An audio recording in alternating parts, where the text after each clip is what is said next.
His fucking pants are rolled up, his shirt is tucked in, and he's yelling at people. He is yelling at people. Hey Copa fam, the knockout stages of the Champions League is fast approaching, and we're looking to update our Copa Power Rankings based on some of the possible outcomes. With only 16 teams left, I'll narrow it down to 8 myself and then rank those teams based on their likelihood of winning the whole thing. Now get down in the comments and let me know if you disagree with my picks or if you think someone else should have been higher on this list. Let's do it. Starting at number 8, it's Juventus, and I feel kind of bad for the old lady. They were so good last year in the Champions League and they arrived to the final so confident and most people thought it was their year and they got pummeled, and that hurts. And I've been beaten before, beaten real bad, and it hurts, it does, it really does. I've lost in a final, and while it was nowhere near the level of a Champions League final, you put the work in for an entire year, and it's no different. Nor is the thought of how long, if ever, it will take to get to another final, and that feeling of being so good for so long weighs on you like a giant elephant sitting on your chest, and I fear that Juve won't be able to free themselves from that burden. I mean, I do think that they'll get through this round against Tottenham, as their fight for a title or a Champions League spot won't be nearly as distracting or taxing as what Spurs are currently going through. My odds are on Juve to win the league title, sorry Napoli, but I don't see them winning the Champions League this year.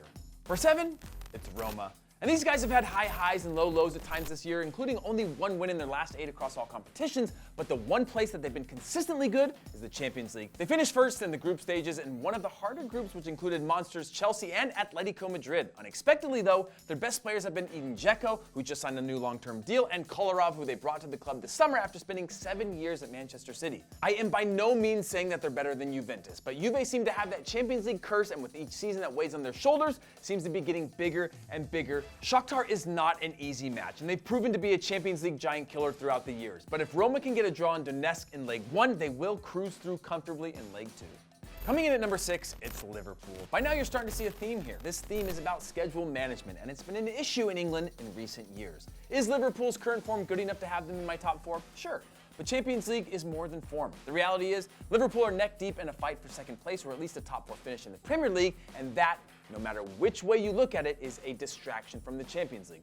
I do think that Liverpool win this two-legged tie, that's for sure, but if I'm Klopp, unlike other managers, my focus is Champions League football qualification, and my secondary priority is trying to win the current Champions League tournament. They finished top their group undefeated, which is hard no matter who is in your group though. This group consisted of just Maribor, Sevilla, and Spartak Moscow.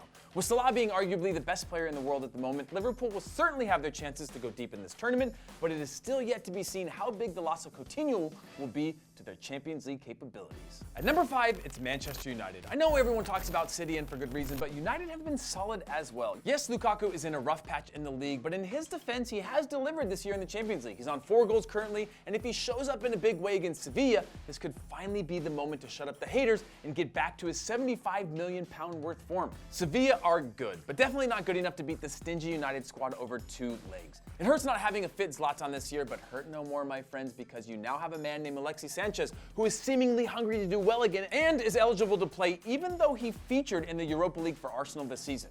All I can say to United fans is keep him happy, because when he's not, he pouts like a little punk. But I still love him. For number 4, we're going with Real Madrid. Honestly, this one's a gut call, and it's the same gut call that's won me multiple March Madnesses and other random brackets, even though I wasn't paying any attention, though I have been paying attention to football. If this does backfire though, you can hate me for this, but for now, I'm going with Real Madrid in my top 4. If you've been watching Real Madrid this season, you know that they're in rough shape and really haven't gotten the bounces, but they are still Real Madrid, and they still have literally the same team that won it last year, so why bet against them? Ronaldo was the top scorer in the group stages and is the exact player you want in a round of 16 tie against PSG, who have been the favorites in the tournament all year long. You've got a currently out-of-form Real Madrid team coming off of a double from last season, and a top-form PSG squad that has seen Neymar, Cavani, and Mbappe scoring for fun. I get it, form matters, but this pick, and this pick only, I'm following my gut. At number 3, it's Bayern Munich. This one is all about current form. They've lost only once since good old boy Jupp Heynckes took over the club again, and they are way, and I mean way out in front of the league, 18 to be exact. What this means is the domestic title has been secured, and Bayern, like PSG and Juve in most cases, only care about one thing, and that is the Champions League title. James has been a revelation of sorts according to Jupp Heynckes, but they will need more than a revelation and a man called Lewandowski to win the tournament. Sandro Wagner will have to be better, Thomas Müller will have to be very, very good, and every other player will have to be on the same page and the same goals, and that means no egos. They went out in extra time against Real Madrid last year, and then Real Madrid went on to put a pounding on Atletico and then crush Juve in the final, and in all honesty, Bayern could have won that matchup, and who knows if they'd have gone on to win the title. We'll never know. There'd be no way of knowing. At number 2, it's Manchester City. And I know a lot of you are calling me crazy for having an English team at number 2 in the Champions League when history as of late has not been kind to the Brits. But guess what? I'm calling myself crazy too, but why not get on board with it? They are going to win the league, and if they weren't safely in first like that, I'd probably not have them in my top 4, but they're so far out in front, you're just going to have to accept it and deal with it. They finished the group stages on 5 wins and a loss, with that loss coming in their final game after they had already secured first place in the group, which makes sense. Rest of the players, who cares about the L when you've already got all those W's? Another upside, their goals are spread across the team, which is important. KDB, Sterling, Jesus, Aguero all have tallied in the Champions League. Hell, even John Stone has 3 goals in the group stages, which is crazy. While having a talisman to rely on is crucial when trying to go deep in any tournament or league format, having a number of players who can score, especially when teams sit back and wait, is hugely beneficial. And finally, coming in at number 1, it's Barcelona. Look, we're down to the final 16 in Europe, and there is no easy way to the final, but winning the Champions League is not about who you are matched up against. It's about your other campaigns and balancing acts needed to win it all. And guess what? Barcelona are cruising in the league. And after a trash year, by Barca standard, don't get mad at me, fans, Barca are flying and they're my favorites to win the Champions League. In the group stages, they took 4 points from Juventus, 4 from Olympiacos, and all 6 from Sporting. And Barca's defense, that's been accused of being a leaky faucet at times, gave up only 1 goal. With no players in the top 10 goals or assists in the tournament, it'll be interesting to see who steps up in the knockout rounds. That stat may seem startling, but Barca's form has only gotten better over the last 6 months, and with La Liga already wrapped up, Champions League is going to be their only priority from now through May.